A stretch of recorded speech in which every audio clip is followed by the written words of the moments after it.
Hello everyone, welcome back. कैसे हैं आप सभी? आई होप आप सभी अच्छे होंगे। फाइनली काफ़ी दिन से हम जिस चीज़ का वेट कर रहे थे, यानी सीजीएल टियर 1 2024 के रिजल्ट का, वो आज डिक्लेयर हो गया है।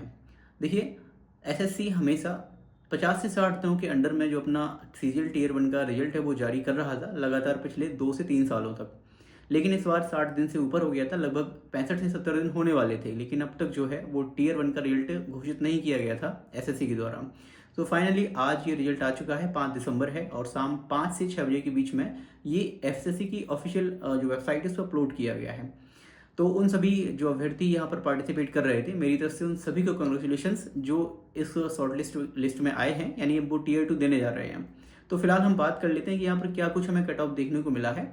सबसे पहले अगर हम बात करें तो यहाँ पर 3 तरह से जो लिस्ट है वो जारी की जाती हैं। हमेशा की तरह से जो लिस्ट 1 आपकी होती है वो होती है for the post of JSO. ठीक है, यहाँ पे कट ऑफ की बात करें तो हम यूआर की कट ऑफ रही है 167, ईडब्ल्यूएस की 161 और ओबीसी की 160, एससी की 143 एंड एसटी की 135। और यहाँ पर जब हम टोटल अभ्यर्थियों की बात करें तो 18,436 जो अभ्यर्थी हैं वो शॉर्ट लिस्ट हुए हैं फॉर लिस्ट 1।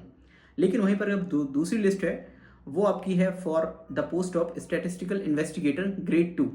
यहाँ पर जो ओबीसी की कट ऑफ है 161 है, ईडब्ल्यूएस की 163 और यूआर की 170 कट ऑफ रही है। अदर कैटेगरीज हैं उनकी भी कट ऑफ आप देख पाएंगे। ये जो नोटिफिकेशन है ऑफिशियली आपको एसएससी की ऑफिशियल वेबसाइट पर मिल जाएगा। साथ ही साथ आप हमारे चैनल पर वीडियो के माध्यम से भी ये जो कट ऑफ है वो देख पाएंगे।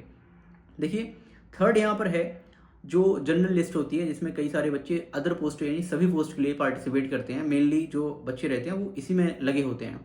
तो अब यहाँ पर हम देखेंगे तो कट ऑफ देखने को जो मिला है वो है आपका यूआर का 153 और ओबीसी का कट ऑफ 146 रहा है, ईडब्ल्यूएस का 142, एससी का कट ऑफ 126 रहा है, वहीं पर एसटी का कट ऑफ 111.88। ठीक है, तो ये रहा कट ऑफ आपका जो ऑल अदर पोस्ट हैं एसएससी सीजीएल 2024 एग्जामिनेशन में।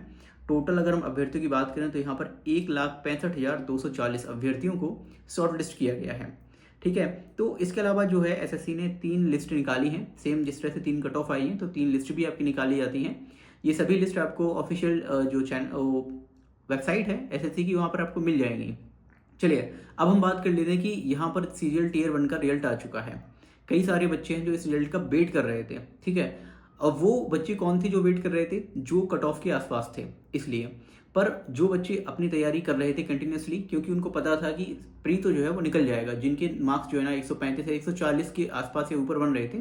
140 प्लस वाला श्योर था कि उसका हो जाना है, लेकिन जो 135 से 140 के बीच में थे उनका थोड़ा सा डाउट था। तो अभी तो आपका डाउट क्लियर हो गया है, आई होप। तो जो यहाँ पर शॉर्टलिस्ट हो गए हैं उनको बधाइयाँ, और जो रह गए हैं उनको आगे के लिए जो है प्रोत्साहन की आप फिर से तैयारी कीजिए। आप फिर अगले नेक्स्ट ईयर जो है वो बैठ पाएंगे इस एग्जाम में, और आप अच्छे से तैयारी करना, ताकि जो नेक्स्ट टाइम आप जो वेट कर रहे थे ना कि रिजल्ट आ जाए, उसका वेट ना करना पड़े। दूसरा कि अभी आपके पास टाइम कितना रह गया है। आज है 5 दिसंबर और 18 जनवरी, 19 जनवरी और 20 जनवरी, ये 3 दिन में आपका जो है वो एग्जाम कंडक्ट होना है सीजीएल टियर 2 2024। अभी आपके पास रह गया है टोटल 1 महीना। ठीक है, 1 महीना और कुछ दिन मान लीजिए, यानी 13 दिन और रह गए, लगभग 1.5 महीने कह सकते हैं आप। अब आपको क्या करना होगा यहाँ पर? तो सिंपल, अब आपको कुछ जो तरीके हैं, हार्ड एंड फास्ट रूल भी बोल सकते हो उन्हें, वो अपनाने पड़ेंगे। लाइक कि अब आपको मॉक टेस्ट जो है वो देना ही देना है, दैट इज कंपलसरी। इसके अलावा टाइपिंग, ये आप कंटिन्यूसली करते रहिए। पिछली एक वीडियो मैंने बोला था आपसे, जब ये वीडियो लास्ट था वो मैंने 15 दिन पहले शूट किया था, मैंने बताया था कि आपको यहाँ पर जो है टाइपिंग वो शुरू कर देनी चाहिए। ऑलमोस्ट जब 2 महीने का टाइम था आपके पास, अभी टाइम रिड्यूस होकर 1.5 महीने पे आ गया है। अगर आप टाइपिंग अब भी शुरू नहीं कर पाए हैं तो अब आपको कर देना चाहिए। टाइपिंग काफ़ी बड़ा फैक्टर होता है, अगर आप यहाँ चूक जाते हैं तो फिर आपका एग्जाम क्वालिफाई करने का, अच्छे नंबर लाने का कोई मतलब नहीं है। दूसरा, यहाँ पर कंप्यूटर का सब्जेक्ट भी है, उसको भी आपको ध्यान से पढ़ना है। उसमें भी आपको जो है क्वालिफाइंग है तो क्वालिफाइंग लाना है, और जहाँ पे उसकी मार्किंग तो कहीं नहीं होगी, बट जो कट ऑफ होती है ना वो निर्धारित होगी, उसके बेस पर भी आपको कंप्यूटर की तैयारी अच्छी करनी है।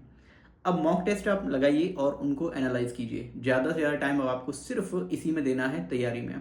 सिर्फ आपके पास 1 महीने और 13 दिन का टाइम है, 15 दिन भी पूरे नहीं है। हाँ, जो 20 को देने हैं उनको 15 दिन का टाइम मिल सकता है, बट यहाँ पर आपको 13 से 15 दिन का टाइम है, 1 महीने और 13-15 दिन। तो अपनी तैयारी को सिर्फ इसी में लगाइए, अपना जो टाइम है वो पूरा इसी में लगाइए। क्योंकि एक बार अगर आप ये एग्ज़ाम देते हैं, क्वालिफाई कर जाते हैं, आप कोई भी पोस्ट मिल जाती है, इनिशियल में कोई भी पोस्ट मिल जाती है, वो आपके लिए काफ़ी ज़्यादा बेनिफिशियल होती है। क्योंकि वहाँ पर आप जो है वो मेंटली भी स्टेबल हो जाते हैं, फाइनेंशियली भी हो जाते हैं, और जो अपना नेक्स्ट टारगेट है या नेक्स्ट आप दोबारा से कोई अच्छी पोस्ट लेना चाहते हैं तो उसके लिए अब आप बाध्य नहीं होते, किसी और पर निर्भर नहीं होते हैं, आप इजीली फिर अपनी तैयारी को कंटिन्यू कर सकते हैं। सो आई होप कि जो आपको ये चीज़ें हैं समझ आ रही होंगी। अब आपका जो फाइनल जो है ना वो 18, 19 और 20 जनवरी को फाइनल मैच होने वाला है, तो उसके लिए आप प्रॉपर तैयारी करते रहिए। कुछ भी अगर आपको डाउट होता है तो प्लीज़ लेट मी नो। अगर मैं बता सकता हूँ तो मैं आपको ज़रूर ही बताऊँगा, कमेंट बॉक्स में आप लिख दीजिए जो भी आपका डाउट है।